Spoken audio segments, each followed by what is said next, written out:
राधे राधे। जय Shri Krishna.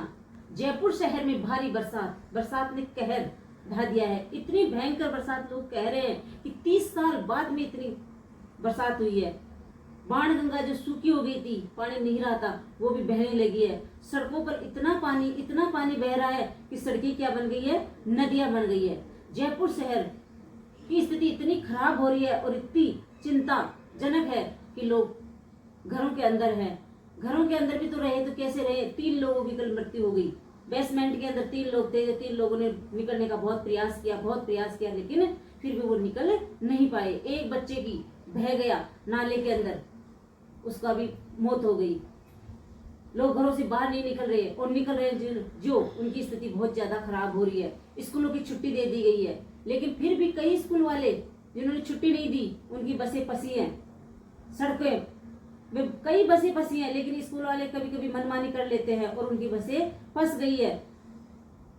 Motorcycle, 2 wheeler तो तैर के ही जा रहे हैं पानी में। इतना पानी भर गया। नदियां, द्रवती नदी का पानी भी मान नहीं रहा। अगर 2-4 घंटे और बरसात ऐसे ही हो जाएगी तो क्या स्थिति होगी जयपुर की तरफ। सारा कचरा चारों तरफ, गलियां पानी फिर रहा है। एक बाढ़ की सी स्थिति बनी हुई है जयपुर के अंदर।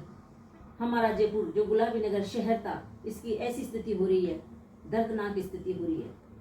कई कॉलेजों की जो बच्चे एग्जाम दे रहे हैं, लड़कियां और लड़के दोनों ही दे रहे हैं एग्जाम, तो वो कल बसें और ट्रेन लेट होने की वजह से एग्जाम से, परीक्षा से वंचित रह गई, नहीं पहुंच पाए। ट्रेन लेट हो गई, बसें लेट हो गई और बच्चे सेंटर तक नहीं पहुंच पाए। उन्होंने एग्जाम नहीं दी।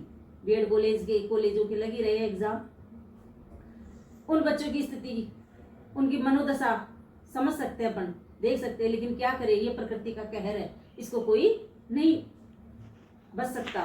पहले कह रहे थे गर्मी खूब है, बरसात नहीं हो रही, और अब बरसात आई है तो ये भी बर्दाश्त नहीं हो रही। कैसी बरसात है ये, कितने लोगों की जान ले रही है, पशु पक्षी भूखे प्यासे मर रहे हैं। ऐसी बरसात किस काम की जो मृत्यु का कारण बन रही है। जयपुर शहर डूब रहा है। ऐसी बरसात का तो कुछ ना कुछ। लोग कहते हैं प्रशासन व्यवस्था नहीं कर रहा, प्रशासन व्यवस्था नहीं है, प्रशासन की व्यवस्था नहीं है। कैसे नहीं है प्रशासन की व्यवस्था? प्रशासन व्यवस्था कर रहा है, तुरंत प्रभाव से एक्शन लिए उन्होंने, हो रही है। हम तो फिर भी रात को घरों में सो रहे थे, घरों के अंदर है, लेकिन प्रशासन नहीं है घर में। कितने कर्मचारी कितने भाग दौड़ रहे हैं, कर रहे हैं, वो भी तो अपनी जान पे बाजी लगाए हुए हैं। कैसे कह सकते हैं हम, किसी के ऊपर लाछन नहीं लगा सकते कि प्रशासन बिल्कुल ढीला पड़ा है, कोई किसी का काम नहीं कर रहा। 2 घंटे 4 घंटे, वो भी तो एक इंसान ही है, वो भी तो अपनी जान पे जान लगाई हुई निकल रहे हैं, घरों से बाहर हैं, सो नहीं रहे। 2-2 3-3 रात हो गई, उनको भी व्यवस्था संभाले। वो भी हम कहने को तो कुछ भी कह देते हैं, ये नहीं कर रहे, वो नहीं कर रहे, सब घरों में बैठे हैं, प्रशासन ने ध्यान नहीं दिया, ये पहले नहीं कर रहे। कार्य तो सभी हो रहे हैं, कोई देर से हो रहा है, कोई धीरे हो रहा है, लेकिन चल तो रही हैं। लेकिन ये अचानक बरसात का आना और इतनी आना, ये तो बहुत ही खतरनाक काम हो रहा है जयपुर शहर में।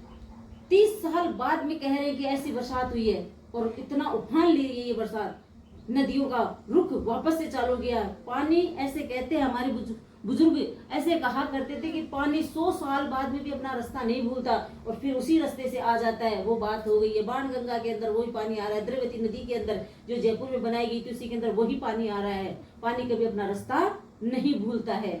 और मेरे गाँव के अंदर भी कई वीडियो देखे हैं मैंने, वहाँ के कई लोगों से देखा है, बात की है। वहां भी जैसे झरने बह रहे हैं, पानी बह रहा है, जो बांध था वो टूट गया है, और जो हमारे कई सालों से पानी नहीं आ रहा था, उन लोगों ने मकान बना लिए थे, वो आज उसकी लपेट में आ रहे हैं। पानी तो कभी भी अपना रास्ता नहीं भूलेगा, उसके बाद में आएगा जब बरसात होगी तो। लेकिन बरसात, ये तो इंद्रदेव इतने मेहरबान हो गए कि अति कर दिए। अब तो रुक जाओ इंद्रदेव, अब तो रुक जाओ। खैर, गर्मी थी, गर्मी के अनुसार आपने हमारी बहुत प्रार्थना स्वीकार कर ली, लेकिन जस नहीं है तुम्हारे को भी। ज्यादा बरस गए तो क्यों बरसे, नहीं बरसे तो क्यों बरसे। वो तो इंसान की प्रवृत्ति है, किसी को भी जस नहीं मिलता। लेकिन बरसात जयपुर में दिल्ली जैसी हालत बनाई हुई है। जैसे दिल्ली के अंदर हो रहा है, वैसे जयपुर की अंदर स्थिति गंभीर है। कलेक्टर ने स्कूल वाले बच्चों की छुट्टी दे दी, बहुत अच्छा किया, क्योंकि अभिभावक और बच्चे बहुत परेशान होते हैं। बच्चों से ज्यादा तो अभिभावक परेशान होते हैं। चाहे कितनी बरसात हो, कितनी सर्दी हो, तुम्हें स्कूल तो छोड़ के आएंगे। छुट्टी देने के बाद में थोड़ी सी बच्चों को राहत मिली है, घर के अंदर है, कोई हादसा नहीं हो रहा, क्योंकि स्कूल में भी दूर होती है, कोई आसपास में स्कूल है नहीं। इसलिए कलेक्टर ने अच्छा काम किया है। अभिभावक भी परेशान नहीं है और बच्चे भी परेशान नहीं है। लेकिन ये जो समस्या है हमारे जयपुर के लिए, पानी की समस्या है, सड़कों पे पानी भरा है, उसकी समस्या का समाधान तो हम सबको मिलकर ही करना पड़ेगा। कोई प्रशासन पे लाछन ना लगाए, इंद्रदेव पे भी ना लगाए, ये तो प्रकृति की मेहरबानी है, उसे हम सबको भुगतना पड़ेगा, सहन करना पड़ेगा। थोड़ी बर्दाश्त करो, किसी को भी परेशान मत करो। थोड़ा 2 दिन घर में रहो, आराम से रहो, गरम गरम खाओ पियो, और किसी की मदद कर सकते हो उसकी मदद जरूर करो। जय हिंद।